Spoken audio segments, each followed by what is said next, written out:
When I Was Your Age was written in a very weird and sort of specific way.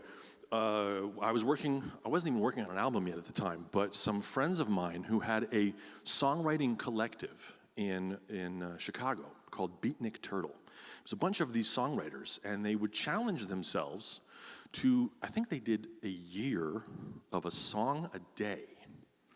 They challenged them, it was like 10 writers, and they each sort of would write one song a day for a year, which was an amazing, incredible challenge, and they did it. And after they did that, they said, okay, we need another challenge, what can we do? And they decided, all right, we're gonna not just write, but we're gonna write and record an album in a month. So that's a big deal. To write and record an album in a month is a huge deal. And they decided to do it in February, because that's the shortest month, weirdos. But they got in touch with me like January 20th, way back, and so Randy, the guy, called, and he's like, yeah, we're doing this album. Like, would you be interested in writing a song for it? And I was like, yeah, sounds great. He's like, yeah, so it's gonna be like a kid's album, or like children's album. And I was like, an album about children, or like an album for kids? And I'm like, we don't know. I'm like, okay. And like, so would you write something? I was like, yeah, sure. I'm like, when would you need it by? And they're like tomorrow? I'm like, okay. So I sat down, and they literally had to have it because they had to learn it. They had to figure out how they were going to orchestrate it and write it and do the whole thing. And they did, and I just sat down, and for some reason, the childhood thing popped into my brain of this idea of when I was your age, but not in a grumpy way. Just like, hey, like I had a niece and nephew at the time that were like 6 and 8, or like 5 and 7, or whatever they were. And I thought, this would be kind of cool. Like, hey, when I was your age, this was the stuff that's like, and it's not better or worse. It was just different, and it was kind of cool. And this idea of not, old man yells at cloud, but just like old man tells niece and nephew how things were different. My cousin, this also sort of was a big trigger. My cousin had, her son's friend was over, and he didn't understand why the phone was tied to the wall. He didn't, like the cord, he was just like, why is the phone tied to the wall? Like at my friend's house, and like, it's a corded phone, which he, of course, had no idea what that was, which I thought, oh, that's so great. Why would the kid know what a corded phone is? So that's a line in here. The phone was tied to the wall with a kinky, twisty 3.5-foot cord. That's the first line I wrote for this, and I'm like, okay, that's the song. That's the song. Now, what's kind of fun is the version that Beatnik Turtle recorded. I recorded a vocal for it, but they orchestrated, they played all the instruments, and I recorded a vocal for it, and that exists on the web somewhere. But when I recorded it for my own album, I wanted to add a key change that happens sort of after the bridge. So after the bridge happens, which is we have this, you see me as a grown-up, on stage, I bet you can't believe I was ever your age. And on the original, it just went back to the verse. When I was your age, I went da-da-da-da-da-dee-dee-dee. But when I did it, I thought, oh, wouldn't it be cool to have like a weird key change, and not like what we call the Christian modulation, which is a step. So like, if you ever listen to like Christian pop, which I do just sort of for fun, which is just because it's so bad, it's like really awesome. It's kind of like watching a bad movie. So they do the Christian modulation. When you've run out of thematic material, you have nowhere to go, you just go up a step. So it's like, he is here, oh Lord, I know. Yeah, and it's a cheap, like, okay, we haven't written anything else, so we're gonna modulate. So I thought, instead of doing a Christian modulation, I'll do an atheist modulation, which is up a third, a minor third. So we go from a minor third up. I thought that's kind of cool.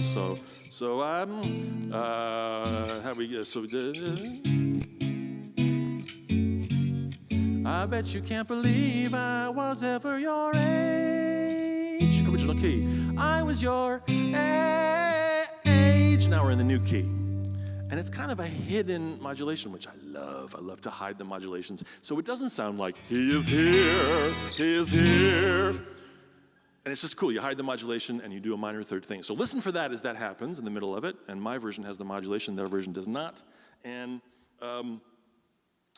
the kids that I wrote this for now are in their 20s, which is really crazy for me to think about that. And even some of the references in here now aren't like they're only 10, 15 years old. I sang this one time with my niece, another set of niece and nephews sitting in the balcony watching me sing. And I kind of turned and I started singing to them. Like I thought, oh, this would be cool because they're there. And I'm like singing to, and I got so emotional. I like started to tear up and I had to like look away because I'm like, I'm going to totally start crying if I can't finish this song. So I had to look away. So I sort of said, yeah. So that's the impact of this tune. Okay, here it is. This is called, listen for that key change and listen for the very fun a cappella harmonies that happen there at the end as well, right? Oh, there's this debate too. Is it, what's the plural of the building blocks? Is it Lego or is it Legos, right? Like Americans say Legos. And yeah, so it's Lego. So I think on the recorded version I say Legos, but then the internet attacked me. Swedes from the internet being like, this is not how it's pronounced. The plural is Lego. So I was like, okay, Lego. So hopefully, if anyone has the sibilant, listen for the sibilant if it comes out of either Eric or Kiera. We'll see what happens. All right? I will Lego, plural. Here we go. All right? Yeah, let's play it. 1, 2, 3,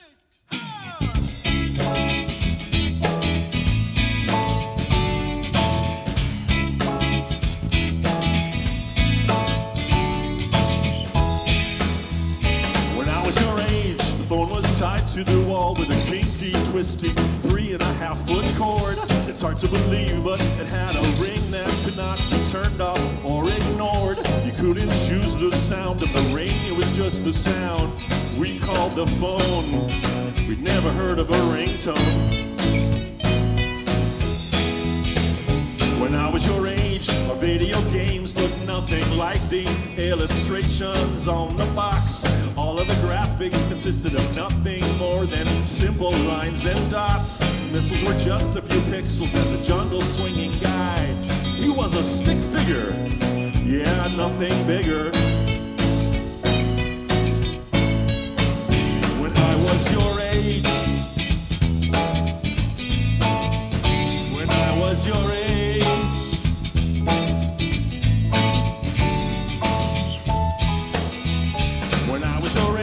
we had this stuff called film. You would stick in a camera before you took a shot.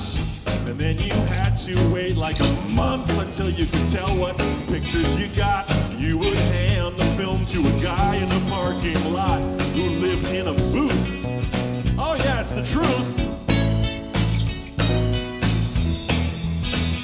When I was your age, you had to wait till the movie was either in the theater or on TV.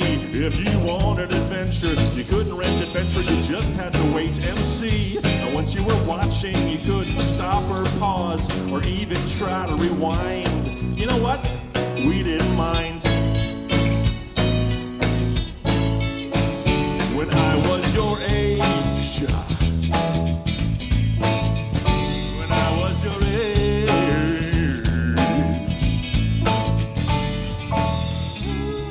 you see me as a grown-up,